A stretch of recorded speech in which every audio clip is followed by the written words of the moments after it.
AITA for telling my whole family I don't love them because I'm the affair baby no one wanted anyway.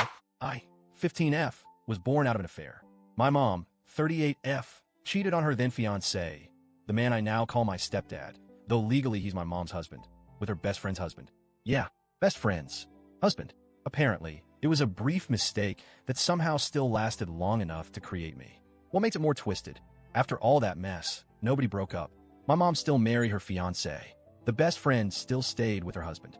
Both couples had their own families, and I got added into the middle of this blended family that looked good from the outside but felt like hell from the inside. Growing up, everyone pretended like nothing had happened, like I wasn't living proof of betrayal. I always felt like a ghost in someone else's house. My mom and her husband had 2 kids before I was born, my half-brother and half-sister. On the other side, my biological dad, the affair partner, had 3 kids with his wife. But I lived with my mom's family most of the time. From the start, it was obvious I wasn't one of them. No one said it, but everything screamed it. My siblings would team up against me, blame me for anything that went wrong. If something broke, I did it. If someone was upset, I must have said something. I'd get accidentally pushed too hard, told I was annoying, excluded from games and jokes. When I was 7, my sister locked me outside the house and told me I should have never been born. I was barefoot in the cold crying. When I told my mom, she said I probably provoked her, that maybe I should learn to be less dramatic. Even as a kid, I felt it. I was the outsider. I wasn't her kid, I was her mistake. My mom never beat me. She fed me, dressed me, showed up to school stuff when absolutely necessary. But there was no affection, no warmth. No, I love you, unless someone else was watching. She treated me like a responsibility, not a daughter. Like I was a job she didn't apply for, but couldn't quit. The man she married, her fiancé during the affair, never pretended. He never called me his daughter. He never smiled at me, never came to my plays, never asked about school unless I messed up. He called me by name, and only if he absolutely had to. When my half-siblings broke a rule, they got a soft talk about making better choices. Well, I did the same thing. I got lectured like I'd committed a felony. It didn't matter what it was, curfew, grades, even tone of voice. He always made sure I knew I didn't belong to him. My bio dad, still married, still with his wife. I'd visit their side on holidays or birthdays. His kids weren't mean, just distant. They never included me, never asked how I was doing. I was a technical presence, not a person. Once, when I was maybe 10, one of his kids gave me an old hoodie they didn't want anymore. I remember it vividly, not because I needed it, but because it was the only time anyone from that side did something remotely kind. That's how low the bar was. An old hoodie felt like affection. When I was 9, we had a birthday party for one of my cousins. Everyone from both sides was there.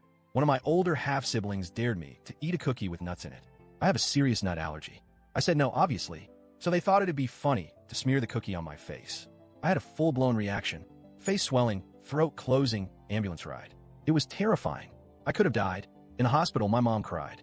Said I scared her. But when I told her what happened, she brushed it off. Said they didn't mean it like that.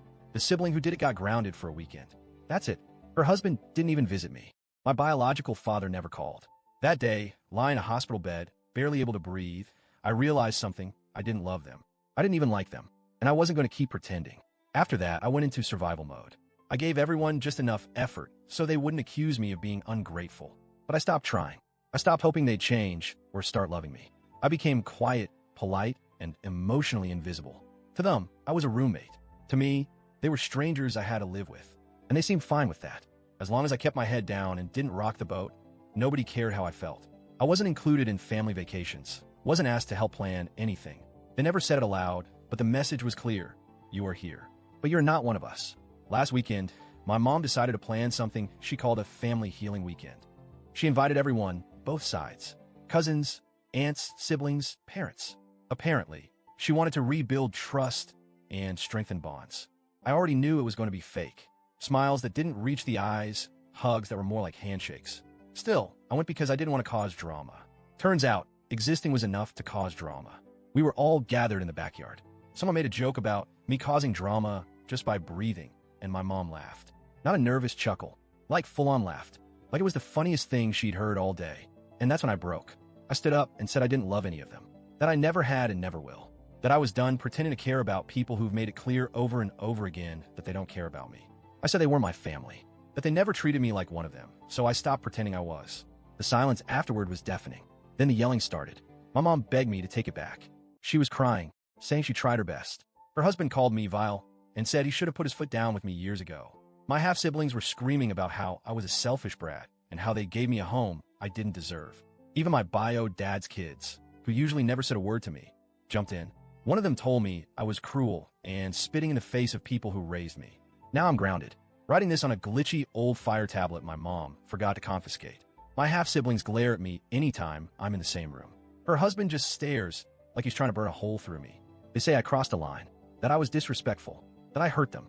But what about all the years they ignored me? What about when I almost died and they laughed it off? What about the silence, the distance, the exclusion? I finally said what I'd been holding in for years, and now I'm the villain? I didn't say it to hurt them. I said it because it's true. I'm tired of being a prop in their happy family fantasy. I'm tired of pretending that a house full of people who don't love me is a home. And I'm tired of being punished for simply existing. I'm not looking for pity. I just want to know, was I really that wrong for saying it out loud?